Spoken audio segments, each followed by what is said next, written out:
पूर्ति विभाग की टीम ने जो कार्रवाई की थी, इससे पहले हम इस खबर पर चर्चा कर चुके हैं, लेकिन जानकारी जुटाना जरूरी है क्योंकि आपके स्वास्थ्य से जुड़ी ये खबर है। हमारे साथ करण जयसिंह जुड़ चुके हैं, सीधे उनसे बातचीत करते हैं गुरुग्राम से। करण, शिकायतें कब से मिल रही थी और 2000 किलो पनीर अगर जब्त किया है और उसका सैंपल भेजा गया है, चिंता का विषय है। थोड़े से लालच के लिए कैसे कोई किसी के स्वास्थ्य के साथ खिलवाड़ कर सकता है? उसे त्योहार के सीजन में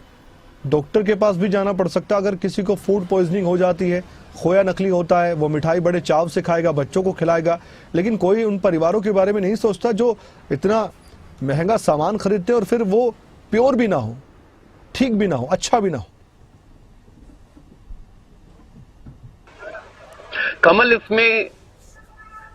कोई दो राय नहीं है कि अगर कोई इस तरह का पनीर खाएगा जो संदिग्ध हो तो वो बीमार जरूर हो सकता है और उसको अस्पताल में एडमिट जरूर कराना पड़ सकता है। हम देखते हैं अक्सर ऐसे कई मामले सामने आते हैं क्योंकि देखिए, गुरुग्राम जो है वो एक बड़ी मार्केट है, हाई पॉपुलेशन वाला शहर है, इसलिए जो डेयरी प्रोडक्ट्स हैं उनकी पूर्ति नहीं हो पाती है और बाहरी शहर से उनको मंगाना पड़ता है लोगों को। जो अब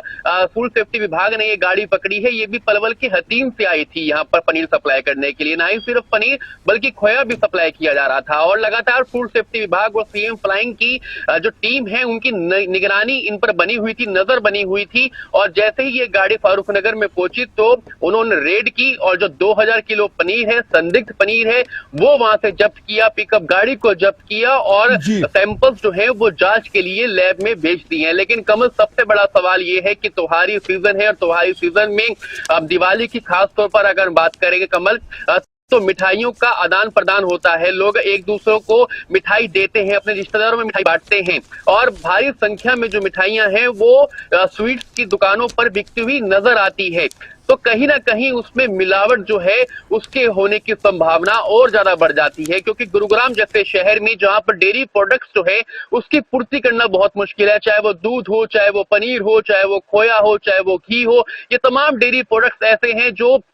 जिसमें मिलावट जो है वो अधिकतर मात्रा में देखने को मिलती है। और ये पहला मामला नहीं है जब फूड सेफ्टी विभाग ने इस तरह से सैंपल जो है वो कलेक्ट किए हों। इससे पहले भी गुरुग्राम में अलग अलग इलाकों के अलग अलग दुकानों से सैंपल जो है वो एकत्रित डिपार्टमेंट कर चुका है, सैंपल को जांच के लिए लैब में भेजा जा चुका है। लेकिन सवाल ये है कि छोटे से मुनाफे के लिए आखिरकार लोगों की जिंदगी को खतरे में डाला जा रहा है क्योंकि अगर मिलावट वाला सामान कोई खाता है, उसका सेवन करता है, तो जाहिर तौर पर जो बीमारी है वो फैलती है। कुछ तो ऐसे सामान है कमल जो कैंसर तक की बीमारियों को न्योता देते हैं क्योंकि अगर मिलावट होती है तो उसमें अलग अलग तरह के केमिकल्स मिलाए जाते हैं और वो केमिकल्स शरीर के लिए बहुत ज्यादा हानिकारक होते हैं और वो कैंसर सेल्स में भी डेवलप हो जाते हैं। तो इसलिए डिपार्टमेंट जो है वो पूरी सख्ती के साथ कार्रवाई कर रहा है, लेकिन इसको पूरी तरह से लगाम लगाने के लिए अभी और ज्यादा मशक्कत जो है वो डिपार्टमेंट्स को करनी होगी कमल। ये बिल्कुल ठीक कहा आपने और ये एक तरह से हमेशा हम चर्चा करते हैं त्योहारी सीजन में कि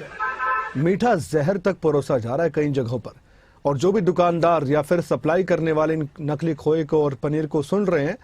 तो सावधान हो जाइए, वरना बड़ी कार्रवाई तो होगी और आपका त्योहार खराब होगा। दूसरों का त्योहार खराब करने की सोच रखने वाले खुद भी खुश नहीं रह पाएंगे। ये भी इंसानियत के तौर पर सोचना चाहिए। शुक्रिया। इस सैंपल के रिपोर्ट का इंतजार हम जरूर करेंगे कि क्या